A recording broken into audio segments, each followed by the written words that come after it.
Knock, knock, knock. It's Gunpowder Bantan again, reaching out to your streams via the three co-hosts and myself, Casey Gwe. Tonight, as always, we're joined by Femi. What up, people? What's up, Dizzle? Hey, not much. How's everybody doing?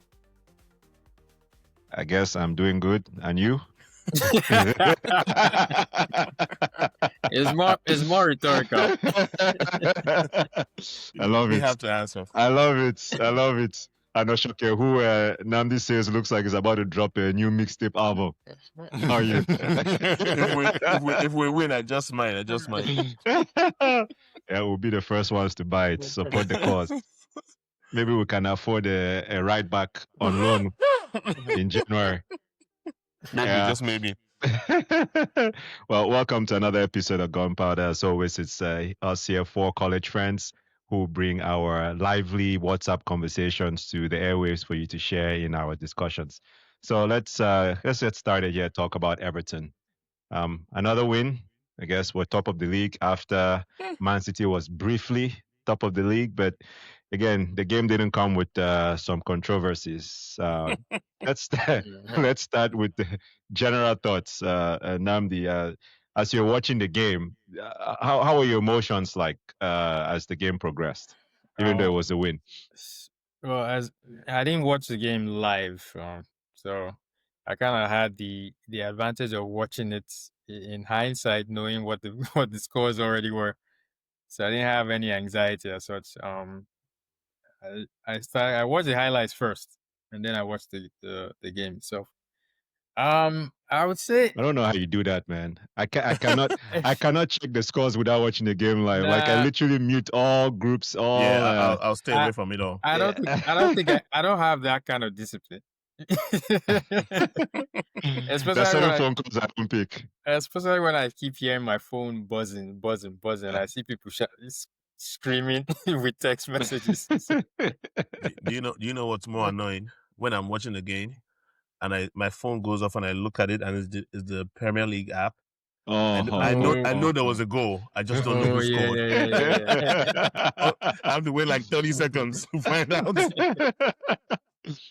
Or some Anyway. random app sends you a message, like Apple TV or something. Oh, Arsenal has gone ahead. I'm like, bro, like I thought I muted everything. All right, sorry, Namdi, sorry to interrupt.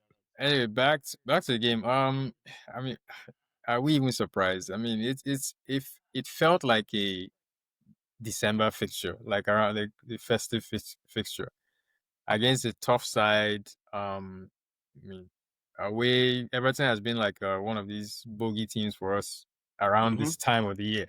So the fact that we came away with a win, that's a definite that's a plus.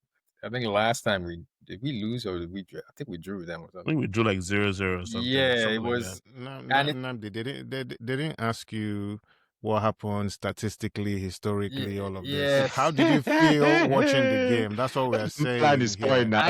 He's building. I've already told you that I watched it after the fact. So my feelings were, I mean, I was okay.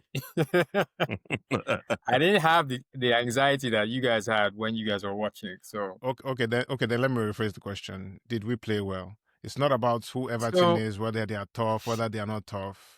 Did we play well is the question. Yes and no. Okay. Let's put it this way. Did we play better than we played against Wolves? Yes. We kept them at bay. Marginally. Yeah. You can say that, but we also kept them, we limited them to like, what, 2 shots, 1 on target. Saliba's back. Exactly. So that in that aspect, I mean, it wasn't open. We had more chances and we had the better chances. So yeah, I feel like we played better.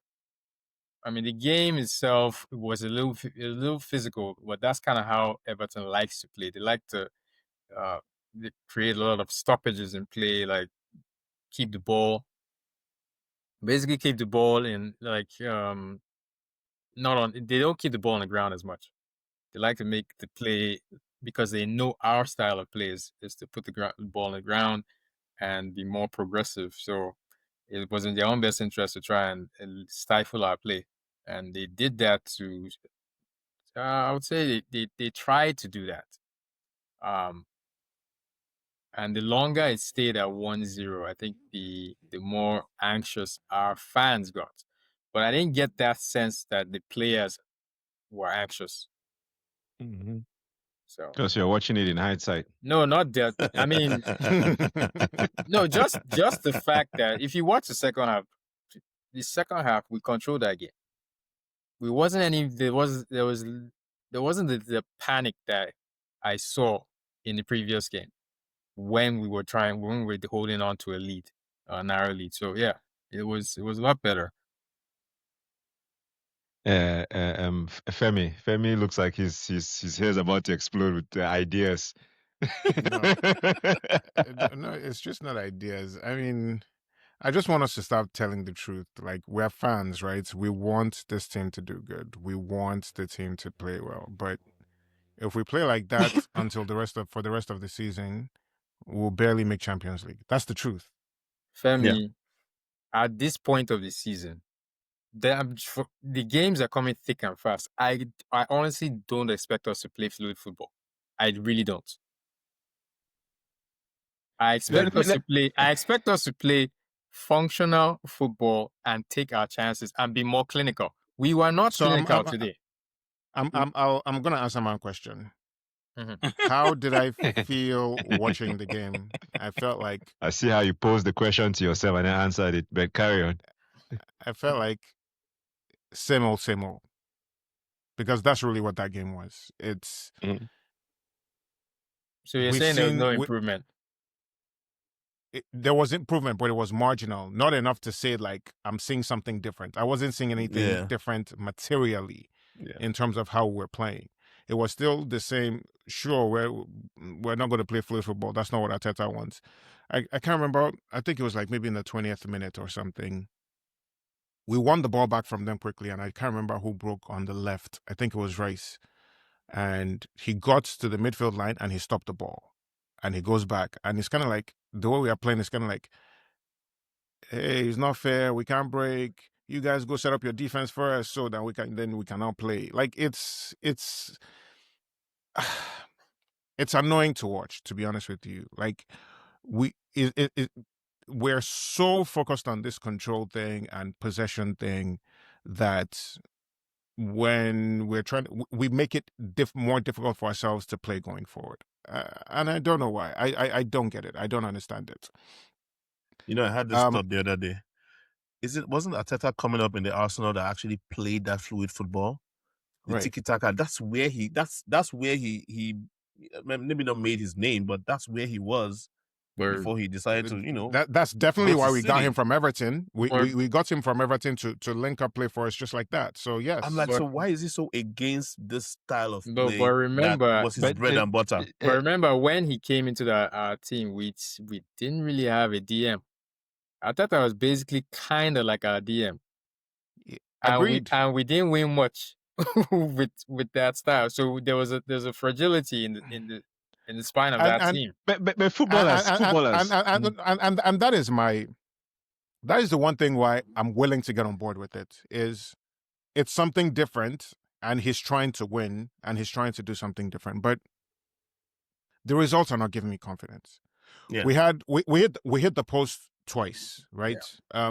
Trossard should have scored that one. It was wide open for him. He just needed to open his body more or whatever.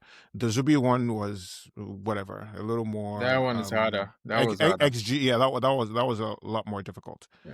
But Saka, the point I'm making, be scoring. Which one is that? Saka's chance where Timber should have squared it too. Mm-hmm. Where Timber could have gone far, gone to Gyokeres. Squared it to Gyokeres. Mm-hmm. Yeah. Right. But the point I'm making is we had decent chances in this game. So, because when I was watching that first half or whatever, and then we got that penalty, I was like, yeah, they're bailing us out again. I mean, it was a penalty. Sure, I'm not saying it's not a penalty, but it wasn't anything that we were doing. We didn't create anything to give that to us or whatever. So it felt like a bailout in that respect or whatever. And I'm like, if that's the goal, let me just finish. Like if that's the goal that we're going to use to win this game, that's very, very scary to me, right? But the way I make myself feel better is I say, okay, we had chances to actually score. And if we had done better in terms of being more clinical, then, there could have been more goals, or we could have had other chances. I could have won this game cleaner, or whatever the case may be. But it's just not enjoyable for me to watch. It just isn't. Like, I'm watching and it's not fun. It's not fun. Like, it's like, it's the hate watching that you say we are doing. It's not to the point. It's not to the point of. It's not to the point of hate watching, but it's to the point of I want to see something better. Like, I want to see something. Like, I want my blood to rise a little bit watching, but it's just not there, and I don't know. But Femi, wouldn't you say that there are a lot of mitigating factors right now, like the injuries, the lack of form, from some of the players? Right. Yeah. I agree with injuries you. are we still talking about? What do you mean, what injuries? Are we still talking about Gabriel? It's a big one. Just like we that's- talked about last week. But It's more than it just. is, but is that really a mitigating factor at this point? No, I mean you're I'm talking about Everton game now. Everton game, that's different. But from what Femi said was more of like the across the season, and not necessarily Everton game. Yeah, the style of play is not across the change. last month and a half or so. I wouldn't say the whole season. Yeah, not the whole season, but couple. I think the best game we've played would probably be between Spurs and maybe Bayern Munich. Right. I think Bayern Munich. Yeah, Bayern Munich was Atletico was a very good game too. Okay, but we brushed them. But the thing is, in Champions League, teams don't play the same way. They don't set up the same way. These are big teams in whatever leagues they're coming from. They're not going to come here and try and put 10 men behind the ball. They're not going to do that. And that's where we thrive when we play people like that. It's just that the Premier League, you're going to be facing low blocks every single week. So week in, week out.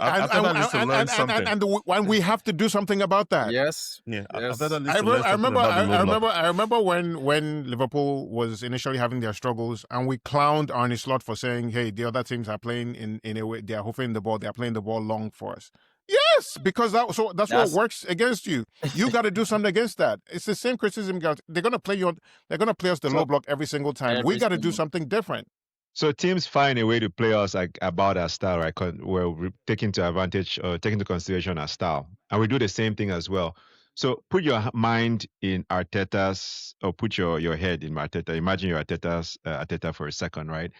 Why would a player who played in his career was, Barcelona, Tiki-Taka, PSG, Everton, his style of play, his way of thinking, and how he came up in football was one way. I know the game has evolved now; it's different, right? And he's very adamant on this. Yes, our playing style was a little bit different when the season started. We're more fluid versus now, but this almost feels like it's by design. No, I disagree with that. Our playing style has been consistent all the way through. Mm-hmm. The difference has been when we've been able to find the breakthrough early, and then that kind of opens up the game a little bit more. And that's where I'm getting at, because the playing style has changed based on game state, right? You will agree. We'll be more fluid based on game state, because we always start the same way. Thank you. Right? It tells you that there is actually another way that we play. So this is by design. This team. We play the same way. This team can play multiple ways, but they keep playing the same way. We start off the same way, right? Then when the game state changes, we also change with the game state. However, in the last, if the game state never changes, then we're continuing. We're stuck in level. We're stuck in the first game. I don't think it's us that changes. I think the other team changes, and we just keep playing the same way. No, I don't think so. Doesn't change. I don't think so. I don't think so. Because I agree with Toshoke. In the sense that the way we play is dictated by how the other team is playing. Or the way our play comes off is dictated by how the other team decides they want to play us, right? We're still going to do the same thing, and then if they decide to play us a certain way, then you actually see more openness because they're choosing to play us that way. But if they stay on the low block and they stay disciplined and we don't get any chances and we don't actually get something behind, or we can't get a set piece throw or whatever, then the game looks the same way.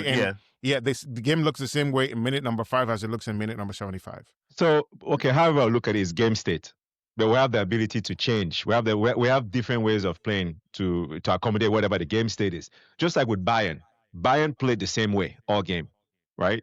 Would you agree? And that was one of our better performances.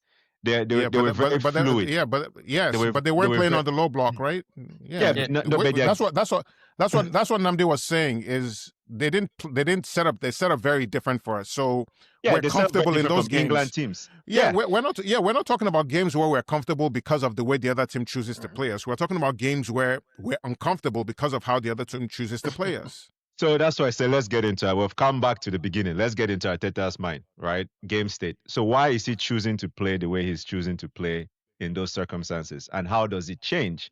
Because Oshaka is like, well, it can't just be injuries. And Namdi is saying it's game personnel. Injuries have a lot to play in that. I think it's a mixed bag of all of those things. However, if we look at the way we play and look at the ability we have to play, it's also fair to say that this, in the way we're playing, this is temporary. This could be temporary. Is the point I'm trying to get at. Is that, and the reason why I say that is because if Trossard goes in, if Saka or Zubi's goal go in, the conversation we're having today will be a little bit different. Either because Everton may have changed the way they approach the game and maybe we scored more, or there'll be more fluidity in the game, but something would have changed where we're having a different conversation today. But my point is that thing that changes is usually not us. It's the other team that changes. I think we change too. I think we change. Look at the Wolves I don't game. really see us upping the tempo a lot. Exactly. We don't ever up the tempo. Everything is still slow, controlled, possession based, and then find spaces through the lines as much as you possibly can, and then play as a team going forward. We don't Martinelli's play. Martinelli's goals in the Champions League, for example, have been very different. Having they been open play, Casey, I was going to ask a question. Casey, stop calling Champions League. We are we just explained why. It could be Champions League. No, we just explained why. We are very good in Champions League. Nobody's disputing that. We're very good in Champions League. Because we play differently. No, because the other teams play differently. Whatever the cause is, the effect is that we play differently. It doesn't matter what the cause is. Yes, listen to the points. I'm not worried about Champions League. I am not worried about Champions League. I don't care. I don't care. I care. I want to win something. But what I'm saying is that the holy grail for us right now is the Premier League. Mm-hmm. I agreed. Right. This is not a Premier League show. This is an Arsenal show. What are you guys talking about? You know what we want to win something. No. Well, yeah, I'm with Casey on that one. I'll take whatever we got. I'll take whatever. Whether it's Champions League, whether it's Premier League, whatever the case may be. I'll take what we can get. But remember that the cup games are iffy. This is not the best. The best team in the tournament doesn't necessarily win the cups, but at least for the Premier League, if you win after 38 games, you deserve to win. So that's what I'm saying. Like, I feel like, I mean, it's a lot harder to win it. It's a lot harder to win Premier League because you have to be consistent, and that's where I'm talking about how we're playing and all that. Yeah, and my point is that I don't expect that we're going to win every game because there are going to be bumps along the road, right? Whether it's caused by injuries, form, whatever the case is. But I feel a certain level of confidence, to tag on to what Femi said, is that I feel like if Trossard scores that goal, it's a different conversation. So it lends me to believe that there is a potential that in 2 months' time, we may see a different Arsenal, or that we may be having different conversations during this podcast because of how I think you're missing the point. Okay, explain. We are not changing our style of play. The openness of the other team determines how you see our gameplay throughout the game. We're playing the same thing. So the question is, are they playing us a low block and holding tight and disciplined, or are they opening up because they're trying to score? So when we score early, you see a different kind of play because the other team is now trying to equalize. They're trying to chase the game. But before that, you're seeing everybody be disciplined, play that low block. And our game looks boring. I guess what I will use to show the differences, how we played 22-23 versus how we're playing now is different. 22-23, I agree. We went after teams. we blew them out of the water early. This one is a controlled game. The only time we see a blowout is if the other team concedes first. Opens up. And they I open agree. up. Yeah. I So not agree. because we change, but because they open up. They opened up. So that's maybe that's why I see one. Let me change what I'm saying. Hold on. No. Let me try to help you out, Casey, here a little bit. I hear what you're saying, right? And the argument you're making is the Dubai argument, right? go to Dubai. Let's go to Dubai. Come back. That's what you're talking about. And I think Namdi alluded to it earlier. This is kind of how we look at this stage of the season, right? We start off and then everyone gets a little fatigued and everybody's tired. There's injuries in there, whatever, and then we start to slow down a little bit. So this is kind of like, and it's kind of what was going in my head when I was talking about how, you know, we've seen this all before. It's kind of like, you know, same old, is, you know, there's a little bit of fatigue here. The fixtures are coming thick and fast at this time of year, and we just got to get through it. And then once we get through it or whatever, come February, March, things slow down a little bit more. We get more time, and then, you know, we get into a groove, and then things can get better, right? Sure, all of that is true. And so we may see something different in February or March, right? But the Premier League, so let's put Champions League aside for right now. The Premier League is very, very unforgiving in terms of lulls and form like what we're seeing right now, right? City's right at our heels. There's 2 points, and they're scoring. They seem to have gotten over whatever problems that they're going over, right? They're killing that goal difference, right? And so just like we can say we could be having a different conversation here if Trossard or Zubi or Saka had scored. We could also be having a very, very, very, very different conversation here if they didn't give that penalty. Exactly. Yeah, right? True. And then City has taken over now. The panic sets in, and then it's very, very different, right? And that's the reason why I want to see something different. Like there needs to be an urgency, some fire in the belly, right? That we need to see in terms of the play, right? And the only fire in the belly we see is from the sidelines. We don't see it on the pitch itself in terms of how the players are reacting and how they are running around like they actually want it and they're actually going for something. And it's kind of like it's this thing of it feels like even Arteta knows his team and doesn't trust his team enough from a mentality perspective, right? And that's why he's insisting on playing this way. And for me, that's not a good thing because winners win. You got to go out and try to win games. You can't let the game come to you. And we keep wanting the game to come to us, and it's not always going to happen. Yep. Yeah. Okay. It seems like you have something to say. Carry on. No, I'm just going to say, well, I was going to say this earlier, but when was the last time we actually had a fast break that did not involve Martinelli? I mean, a fast break that resulted in a goal. We don't have fast breaks even without Martinelli. We put balls over the top for Martinelli and he chases it. I don't call that a fast break. That's a through ball. Well, yeah. But even anything of that nature, when was the last time we had one that did not involve Martinelli? We've had a couple. We've had a couple in fairness. Very few and very far between. And with fast breaks, you kind of need fast players too. So that kind of like that's why you have Martinelli, and Martinelli comes in when people are tired. He's not our only fast player. He may be our fastest, but he's not our only. Yeah, he is our fastest for sure. Yeah, I mean, who else? Saka is not that fast. Saka is not that fast. Gyokeres is like a wardrobe. He's okay. He's not that fast. He's not that fast. Yeah, but so it leads me to this other question, right? The whole Gyokeres Odegaard combo versus when Eze was playing with Merino.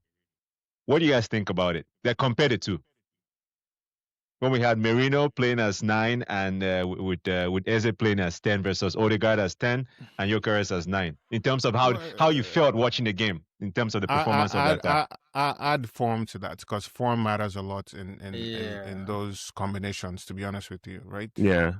But just put your blinders on for a second. Assume that, because I want us to be a little bit more analytical from what we see from a facts perspective. Because form is intangible.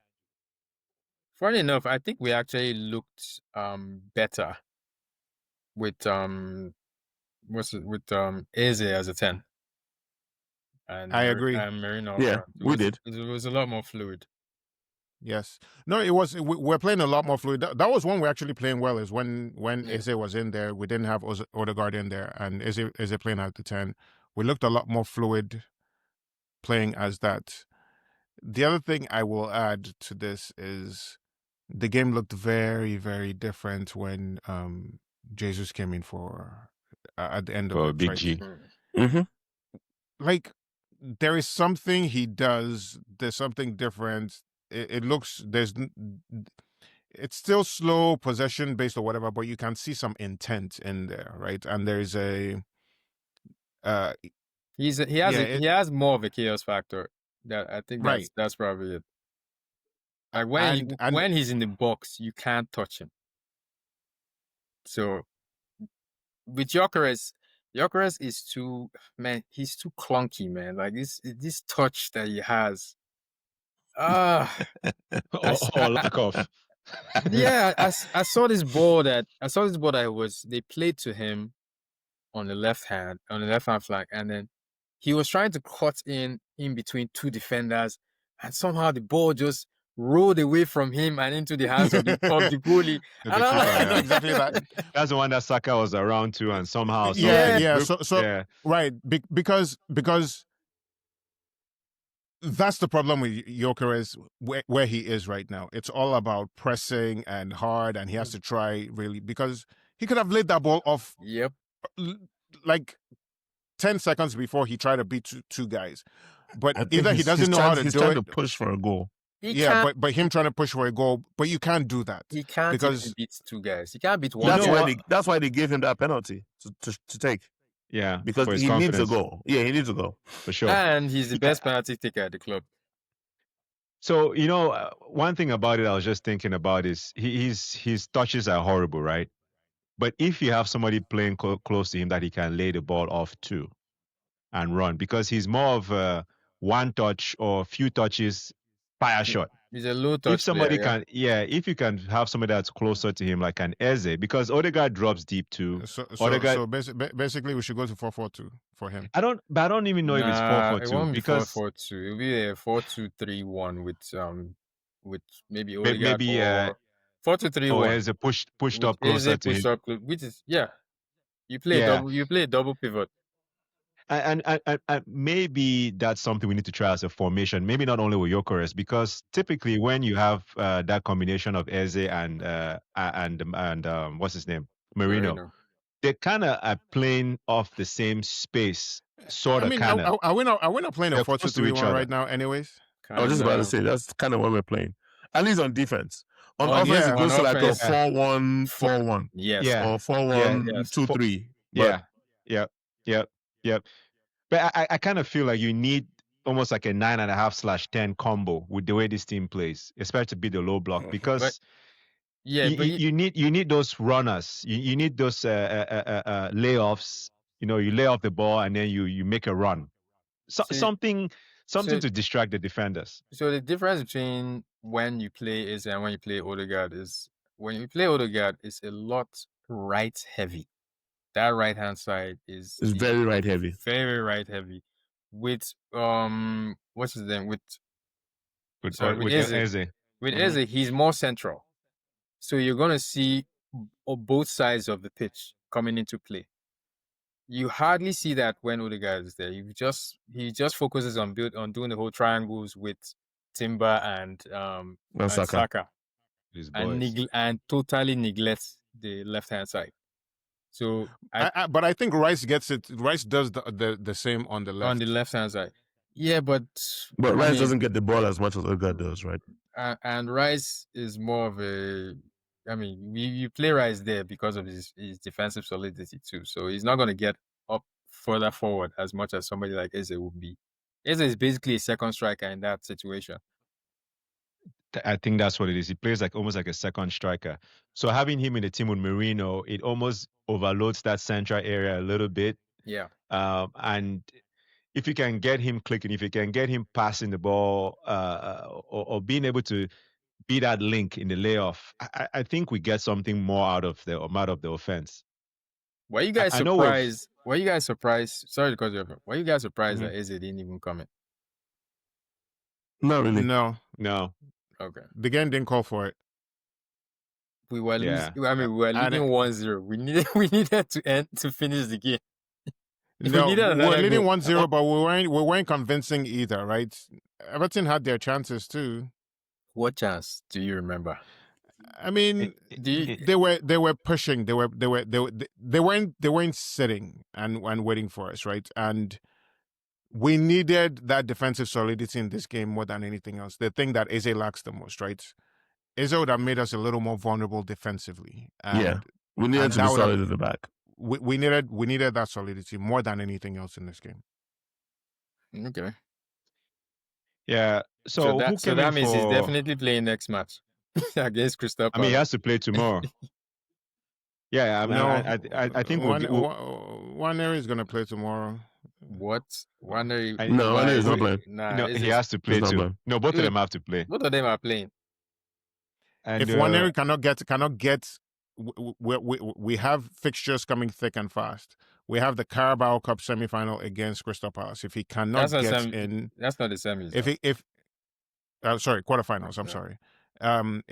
If he cannot get in on that game, then even better because it's quarterfinals. For semifinals, and I'll say, okay, yeah, sure, we're trying to get to the final, whatever. But if he can't get in on that game, then I don't know. Okay, let me not say anything before they'll say I'm not a fan. What is a big game? You win this one, and you have a two-legged semifinal against Chelsea. So it's a very serious game, and this is, I mean, I think Arteta is going to go strong. He can't, man. He has to rest some players. But only in defense. Wait, before we get ahead of ourselves. Hold on. When you say only defense, are you talking about? Let's say, who are we talking about? Rice. I would say. Does Rice play tomorrow, for instance? Rice probably won't play. That's one. Okay, so then what are we talking about? Yeah, then what are we talking about? He has to go strong. He's gonna go. Well, I would say reasonably strong. Let's put it that way. Reasonably strong. You know what? So let's do this. I was going to talk about this later, but we might as well jump in right now. Let's talk formation. Let's talk lineup. Sorry, what are your potential lineup? Gyokeres, start with you. Let's start with your potential lineup for tomorrow from the back. I think our defense stays the same. We don't really have much of a choice, right? Timber, Saliba. So you're saying keeper, MLS. He's not. Listen, keeper is just going to sit on the bench. And maybe at the end of the year, tomorrow, we'll find a new team. I think Kepa needs to play tomorrow. If you remember, I've been complaining about Arteta about this for the longest time. He doesn't know how to rotate his squad.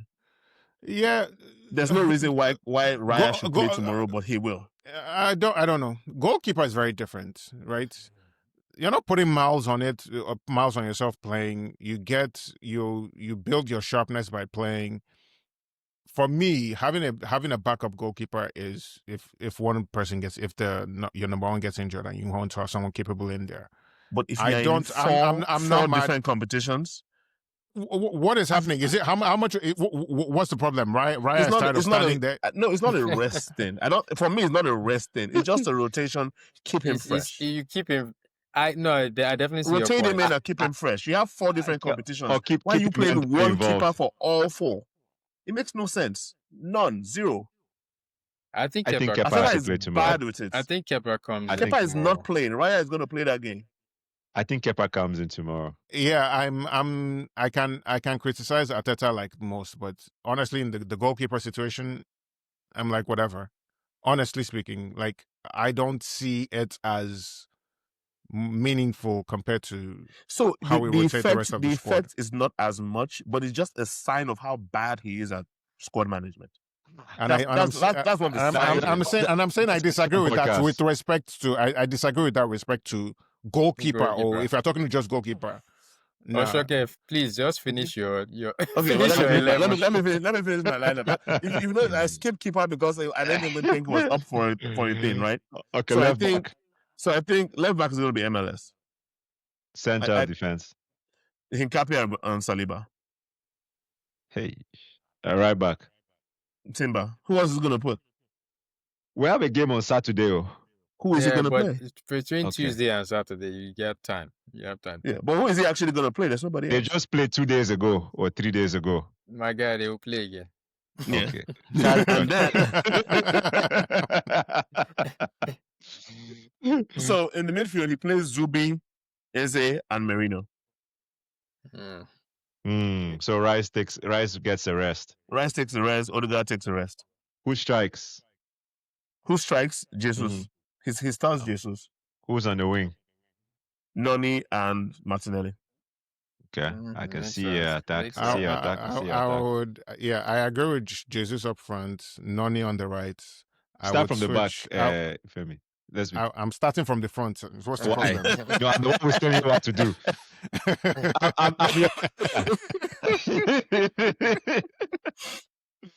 Start from the front now. Start from the front. So yeah, Jesus same. Noni on the right. I would replace Martinelli on the left. I don't know. Who you start?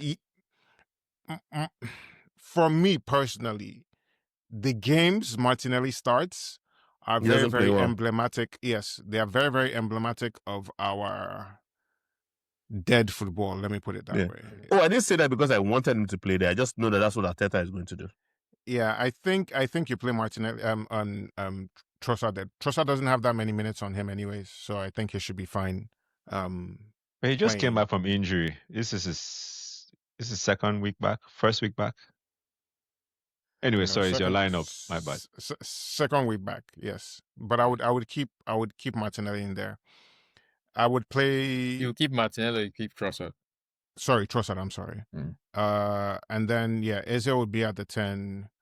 Zubi and Merino, I agree with because you don't want Rice to play. I agree with the back four: MLS, Hincapie, Saliba, and Timber.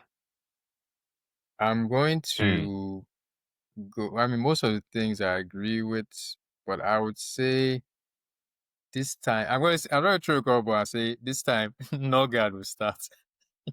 I agree.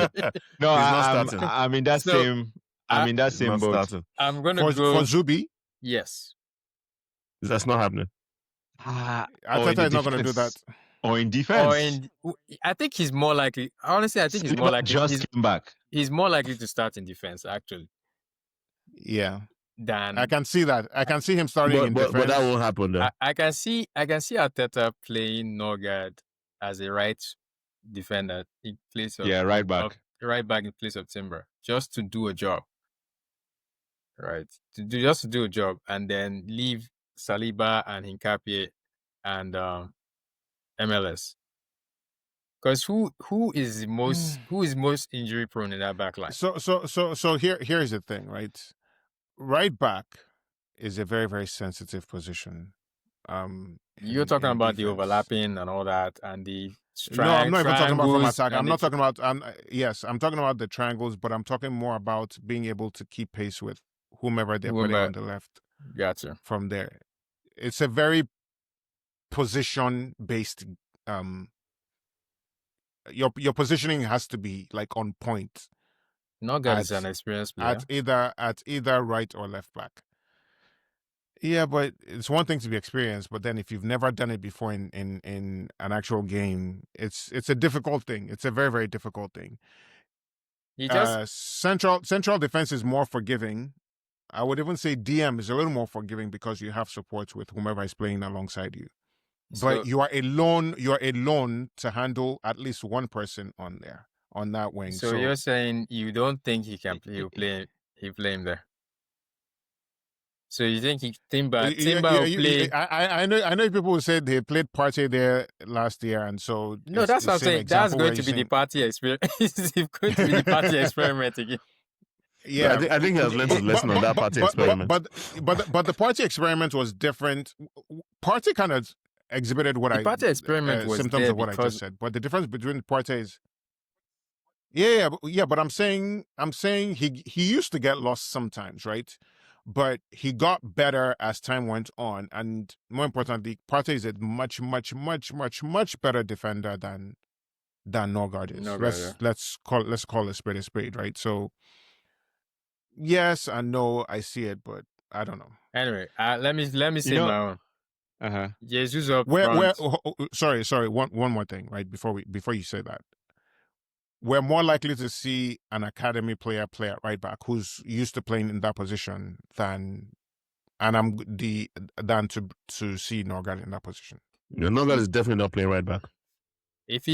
Well, I kind of agree with that, but I feel like Norgard is going to start. I'm just trying to figure out where he's going to play. If he in my head, it's either going to be DM or I would say central defense.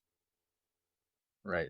Right. But not right back. But the reason why this right back thing keeps coming up to me is because I don't know why you want to play Timber.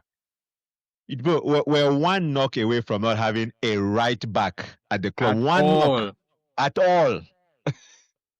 And I don't think it's a big deal. And I don't think Arteta trusts these academy graduates enough to play them in a quarterfinal against. He didn't trust MLS last year until he had to, and MLS is a different level though. But these guys, I don't think this Salmon guy or Josh Nichols are up to par like that. I don't think so. You can play them on Champions League games where we've already beaten them like 3-0, but we're trying to win, or at least I think we're trying to win a cup. I don't think you're going to play. That's why I don't think he's going to play that. Either Timber plays or Norgard plays that right back. I'm telling you that Norgard is not playing right back, so I guess Timber it is. Timber it is then. So Norgard in the midfield with Merino and what's his name? Eze. Nwaneri. So Nwaneri is not playing. He's not gonna. He's on the bench. He'll come in. Yeah, Nwaneri will come in later on. His second half changer, but Eze hasn't had a game. Eze didn't play the last game at all, so there's no reason not to play him in this game. Definitely starting. He definitely. Yeah, Eze is starting for sure, and I think Jesus also is going to start for sure. Yeah, I can almost guarantee that. Yeah. If Nwaneri doesn't play in this game, he needs to be asking for a loan move or something in general. He's probably already asking for it. He has to, because he's not going anywhere. But he's not going anywhere. But he's probably asking for it already. Not, but yeah, he's gonna have to be asking, because what's the point? What's the point? To develop as a player. You also need minutes. Casey, he's an 18-year-old. How many 18-year-olds? Who needs minutes? He still needs minutes. So put him on, guys. Send him on loan. Namdi. Yeah. Anybody of note today of a meaningful career at 18, they were getting minutes somewhere. They were starting. They were starting and getting minutes somewhere. Who are these people? Whether that's a relegation team, championship. Who are these people? In Europe somewhere. Think of anybody of note today. Anybody. Yeah, but right now, what I'm saying is, like, I don't think he's of that level yet. How does he get there if he doesn't get the minutes? No, he's going to play. He's going to play. When? Just not now. He needs to be playing now. Send him on loan.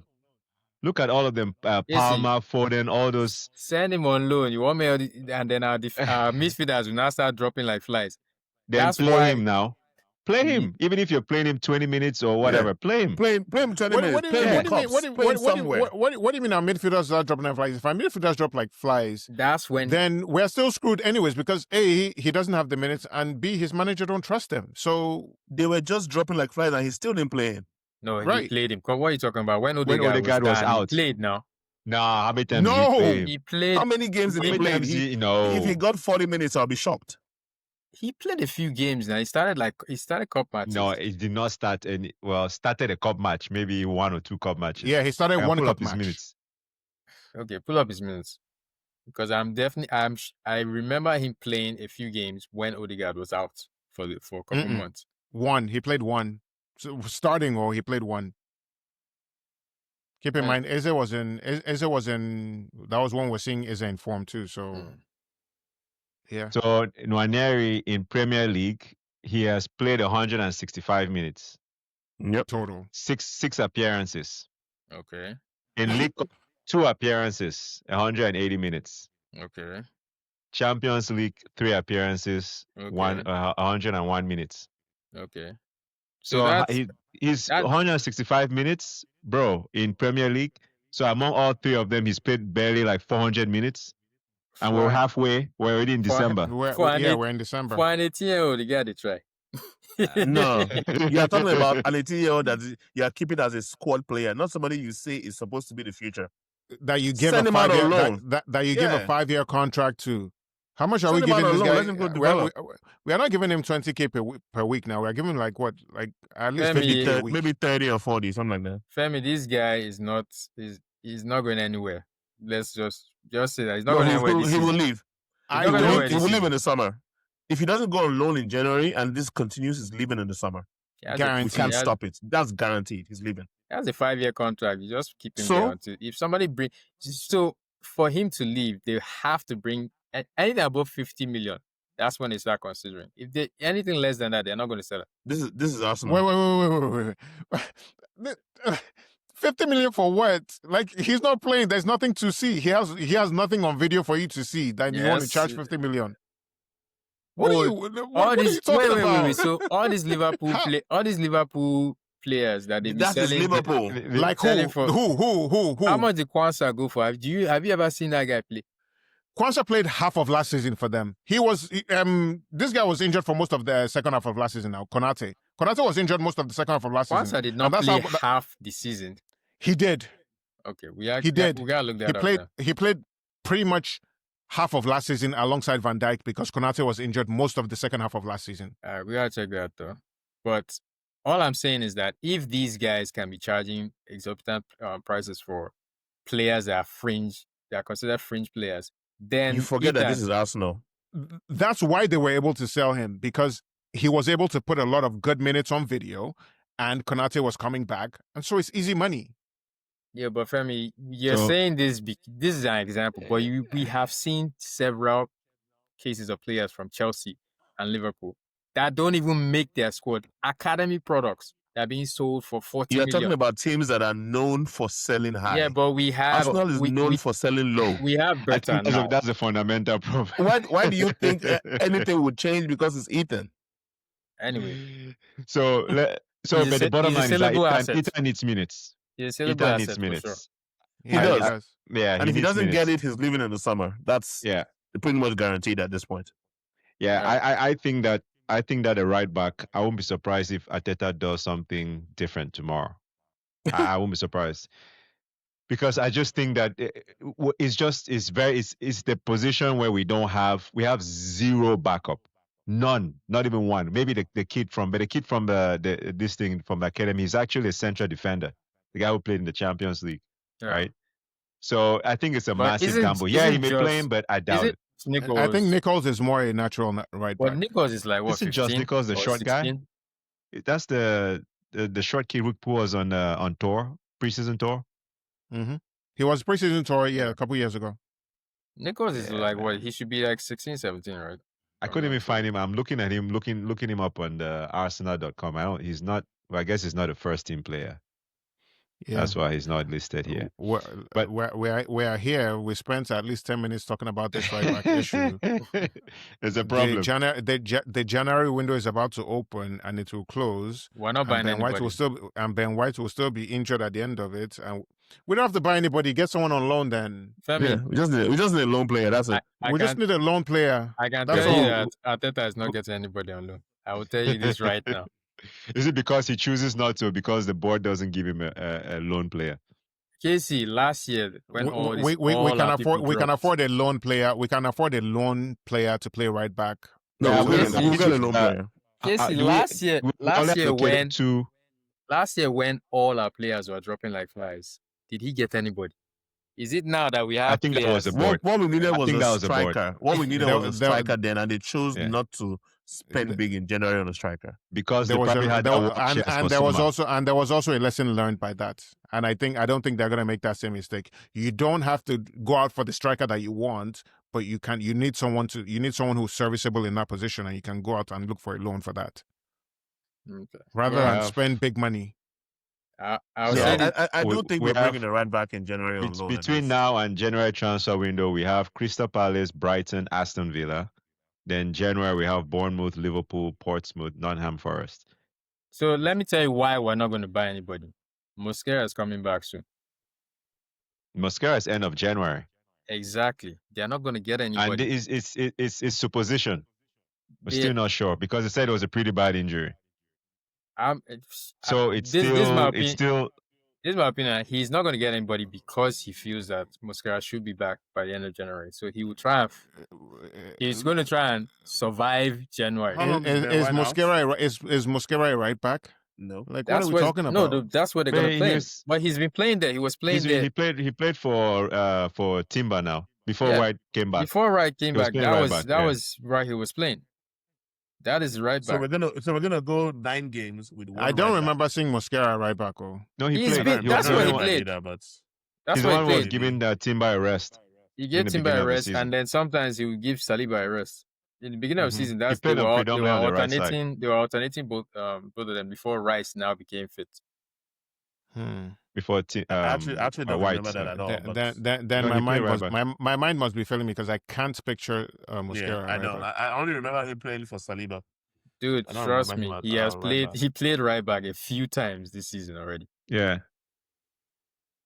So but either way, you're telling me that Arteta is going to wait 9 games with one right back just because he's waiting for someone that may not come back. Yeah, he played right back against Leeds, and Liverpool. Yep. No, we're definitely going to bring in a right back. How long is Ben White out for? Definitely is strong. I'm not. I don't think there's anything. I don't think there's anything definite. You can't use that word. Listen. Yeah, I would like for us to bring in a right back. If we don't bring in one, it tells you a lot about the club's ambition. If we no, don't the club has proved his ambition to me in the summer. We didn't need Hincapié and we didn't need. Apparently we did. Apparently we did. Apparently we did. Because of hindsight, just like how this is watching the Arsenal games. But at the time, we didn't think we needed him. We remember we were saying, we don't buy another guy. Even Eze, there was no space for him, but we got him. The club has shown me ambition.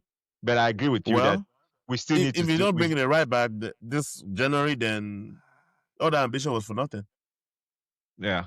So based on that, what do you think, now that we've talked lineup for Crystal Palace, what do you think the scoreline would be?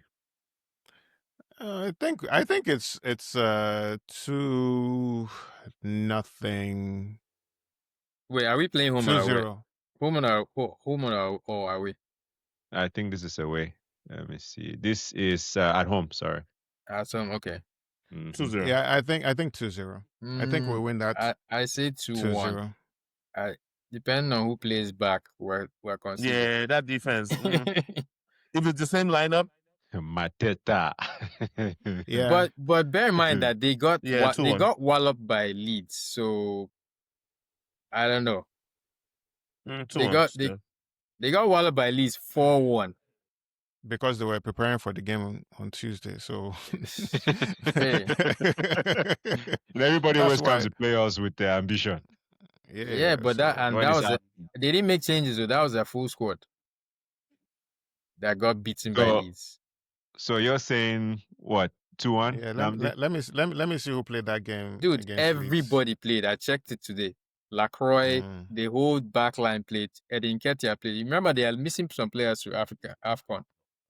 Ah, right. So let me read you the players that played. Mateta, Ketia, Klein, Hughes, Richards, Lacroix, Henderson, Guehi, Wharton, Mitchell, and Pino. That's their first. That's their full squad. That's their full squad. That's their full squad. Yeah, Lemma played too, I guess, before he went. Yeah, without what's that guy's name again? The fast guy. He's in AFCON now. He should be in AFCON now. That's their right winger. Dude, I've forgotten the guy. Sa. Yes, Ismail Sa. Yeah. Sa is gone. Yeah. Sa is gone. Yeah. Munoz is injured. Gyokeres is injured. Okay. Yeah. So definitely. Yeah, I think it's a everybody's saying 2-1. Or 2-0. I say 2-0. I think 2-0. You got Femi. But 2-0. Diesel 2-1. If Arteta plays with that defense, then they're gonna score. So I'll say Jesus and Eze to score. 2 goals. So 2-1, Jesus and Eze. Yeah. That's also my hot take.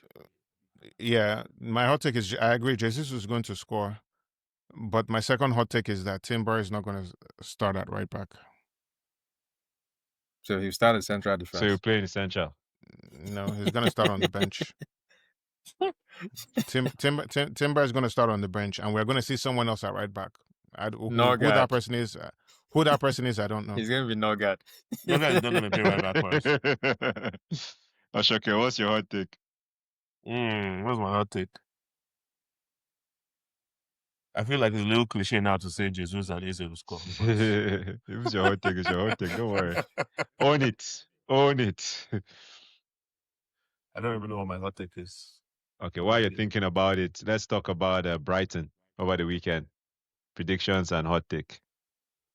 Brighton. We're playing is that at Amex? No, at home. Okay. Okay. If it's home, 3-1. Yeah. 3-0. Minimum. We are scoring minimum of 3 goals in that game. Yeah, 3-0 for me. Because you know they are not going to sit. That's why I like Brighton. They do not sit back. We're going to score a minimum of 3 goals in that game. Welbeck to That's score. what I know. Welbeck to score the one. Hot take. Welbeck scores one. Okay. 3-0 for Brighton. I can give a hot take. Gyokeres brace. Bold. Okay.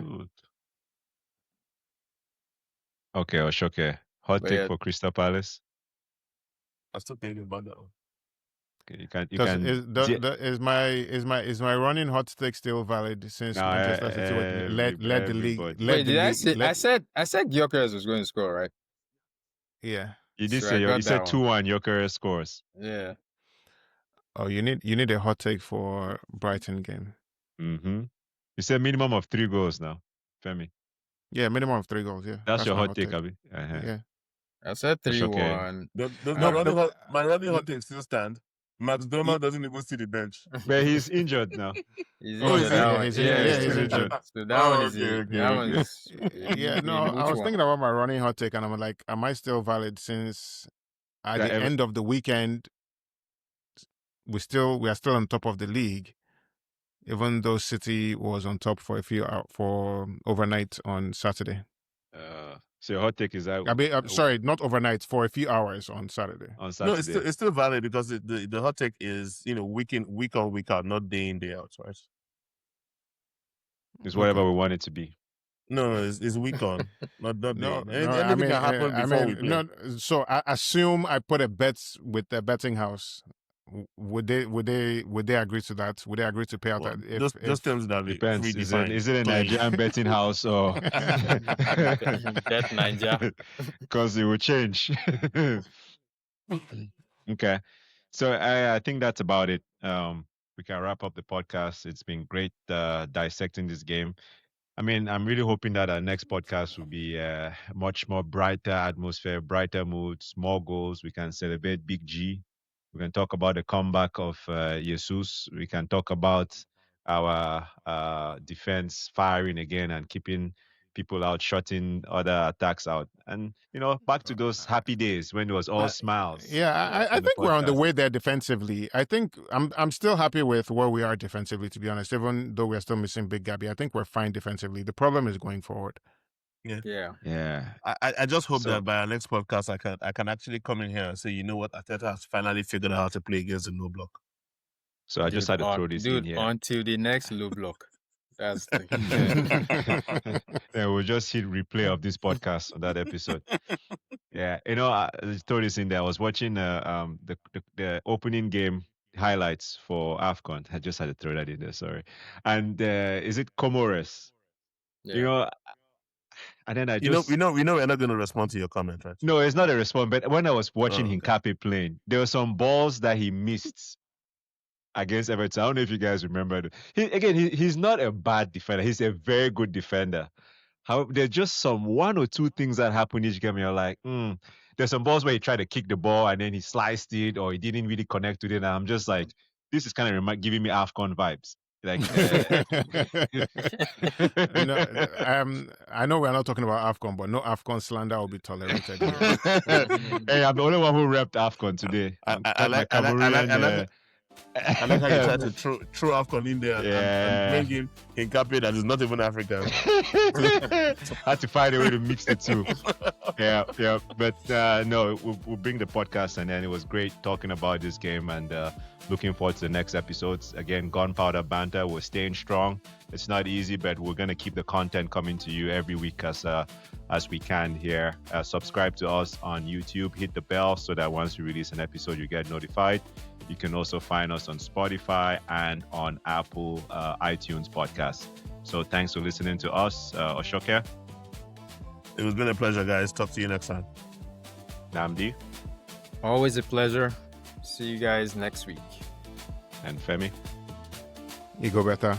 Yeah, correct one. All right, fellow listeners, thank you. Good night. Ciao.